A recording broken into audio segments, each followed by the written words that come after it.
Hey everybody, welcome back to Video Game Esoterica. Got a super fun and exciting video for you guys today, and until I explain it, probably a little bit of a confusing one as well. That is because I am playing Star Fox 64, the static recompiled version on PC. Before you go down into the comment section and say, but Video Game Esoterica, I played Starship last year, why is this any different? I will explain it shortly, but trust me, it's going to be a fun comparison to talk about Starship versus Star Fox 64 recompiled. And the nice thing is, compared to pretty much every other comparison I do on the channel, there can be no hurt feelings here because Sonic Dreamcaster developed both the actual PC port as well as the Static Recomp, so I am comparing the same developer's work across two different projects that just happen to be both involving Star Fox 64.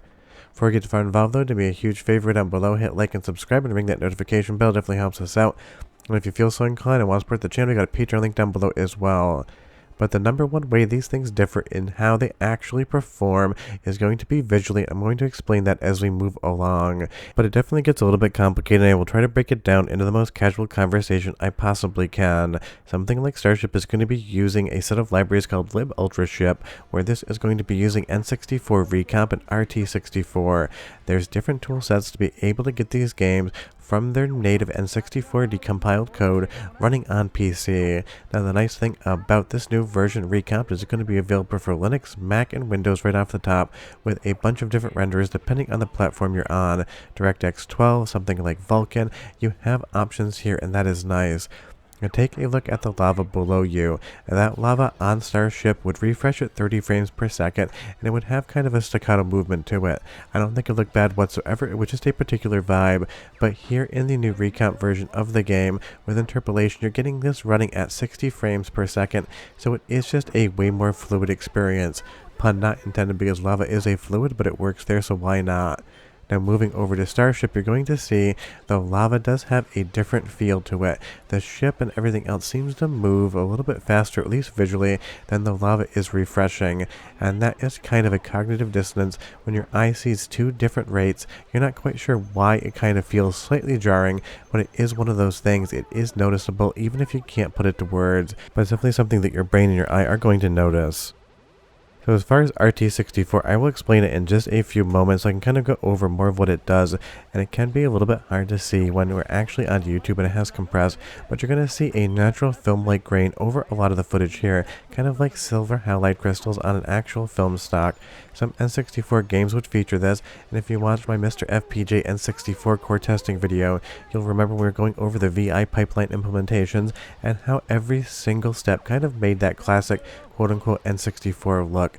That film grain is something that isn't available on Starship that is going to be available here, and even though it is a very small touch, it's one that I think definitely makes a huge difference. Now moving over to the menu here, it's going to be fully featured. You're going to have the ability to rebind all your controllers, but what's really going to excite a lot of people is it's going to have a full mod menu. Of course, it takes people to actually make the mods for them to be in there, but I will give you a soundtrack sample in just a moment. I am playing the North American version of the game with the Japanese voice acting, and I kind of honestly really like that. We'll see here you can adjust the frame rate manually. For me, it locks to my screen refresh rate, which is 60 Hz because these are production monitors, and you can play around with that film grain as well. And under mods here, you'll see I have Japanese voices on, so we're going to go ahead and let you listen to that so you can get an idea of what it sounds like, and we'll talk more about mods in just a moment.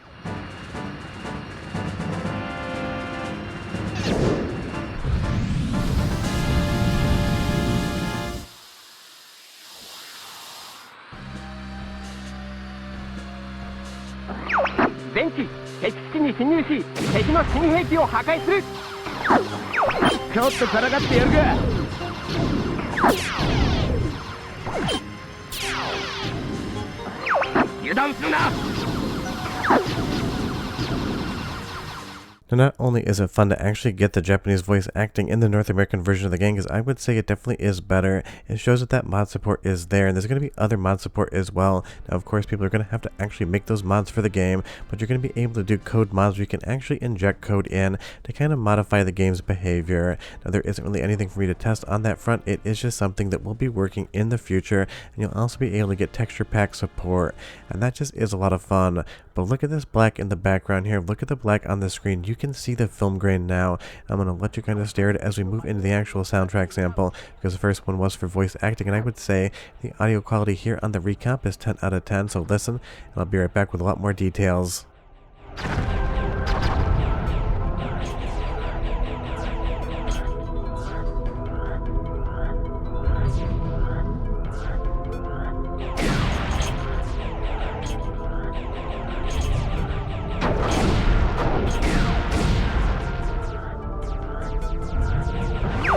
ちらの映像データをそっちに転送する。暗いな。ミサイルを撃って周りを照らせるか。すでに汚染が始まっているようだ。ひどいな。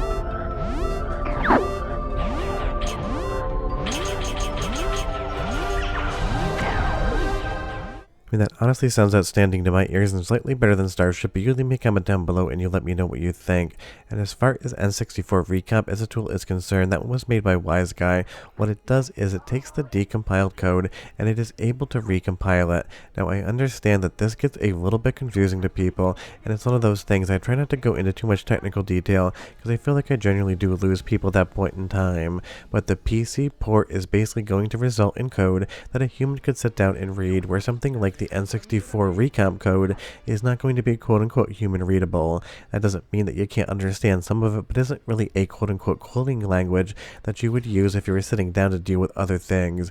The end result is that yes, Star Fox 64 is going to be playable on PC, but the PC port and the Static Recomp are going to be different. Think of it this way if you're not really technically minded. There's more than one way to cook a steak, but at the end of the actual process, you end up with steak, and that's pretty damn good. One might be tastier or slightly juicier than the other one, but it kind of is two different ways to achieve the same result. And because this one used RT64 with high level emulation on the visuals, you are going to get better performance, you're going to get better graphical effects, and you're going to get more options, and it should also keep the overall overhead of what's going on your system a little bit lower, so maybe that potato might actually be able to leg it out.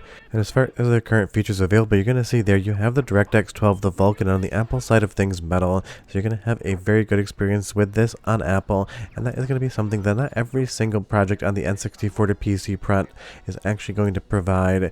You'll see here there's also a features in development section. I'm not sure when these are coming out, could be next week, could be next year, could be 5 years from now, but RT64 is a highly impressive suite of tools that really goes to give this game an absolutely amazing visual experience. And I totally understand you can get love of running at 60 frames per second, and that is fun, but the film grain over top Star Fox 64 really is what makes this feel like a little bit more of a cinematic and a little bit deeper of an experience. And once you actually get those code modifications as well, it's going to be even more fun. And that's just basically changing the underlying code of the game, stuff like randomizers or other features, and just think what the community is going to do with something like this when they actually get their hands on it and actually start plugging away. And just so you know, I am capturing this footage and testing it on a pre-release version, but I didn't want to run this video as a preview. I wanted to run it the day that it actually released, because I'm really not the biggest fan of pointing to something and being like, hey, it's coming, I get to play it before you. You'll just have to wait around, because I like to get you excited about stuff and then say, go play it now. Put another soundtrack sample, and I'll be right back with more.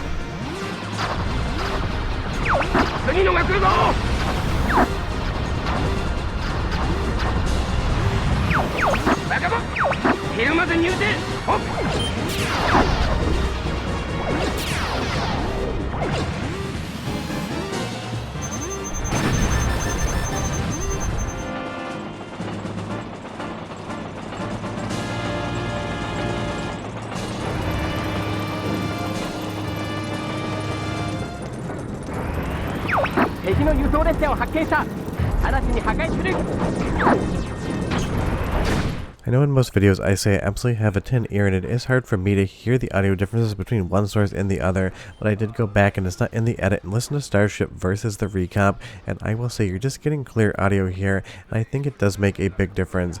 And just so you know, on the Linux side of things, this also supports ARM processors. I'm pretty sure not many of you are actually using those out there, but it is fun that this thing is basically all-encompassing, minus Android, because I know someone's going to go down in the comments below and ask Android when. I have no idea, if ever. It's one of those things, I totally get Android is popular, but you kind of just have to wait and see what happens. But again, this is just fun, even if it is kind of the same experience as Starship as far as the fact that it is still just Star Fox 64. The game is the same, but this version to me just has a little bit more refinement and a little bit more visual flair around the edges, and that kind of is the fun thing. Now, I understand that I am an artist by nature. I spent 22 years in the arts. I have an MFA, and I've worked in college environments teaching kids film production, and I 100% understand and believe that artists should go back in and kind of poke at their old art, see what works, see where they could improve it, and kind of grow as artists. That can be said for developers as well, because obviously Sonic Dreamcaster went and made Starship, and of course he had other people involved as well. These things do not happen basically in a vacuum. But then he decided, you know what, I think I could do the same work a slightly different way to achieve a slightly different result, and I think the community, fans of Star Fox 64 and N64 in general, absolutely benefit from that thought process, because just because a PC port exists doesn't mean a recomp can't as well, and we see that across a couple different releases on the N64 to PC front where you have two different versions of the same game. They can be as fun as the other version, but they can definitely have differences as well, and the automatic scrolling texture interpolation here in the recomp version just absolutely does it for me, as do all of the different VI effects. So if we go over to something like Starship here, pay attention in the edges, pay attention in the blacks, and pay attention to the fact that there really isn't that film grain over top, that kind of silver highlight crystal doing random things. And then as we move into the other version, the recomp, in just a moment, take a peek at that. And this is my favorite comparison to make, because again, I can say I like one version better than the other, and I can say the developer of this version did a quote-unquote better job, but the same developer made both, so I can't hurt anyone's feelings, and that always makes me happy, because trust me, when I give an opinion and I say, well, I like one thing more than the other, I always feel slightly bad, because I know how much work goes into these projects. It's absolutely massive. But this is going to be fun. Now you have Starship, the N64 decomp to PC port, and now you have Star Fox 64 recompiled by the same developer. Just so you know, there should be a link in the description as well. Sonic Dreamcaster had some extra information that just wasn't available when I did the voiceover that he wanted to articulate to everyone out there that could be interested. So just take a link in the description below. And obviously this is out today because you're watching the video. The link to grab the files is there as well, so go play some Star Fox 64 and have a good time. Bye-bye.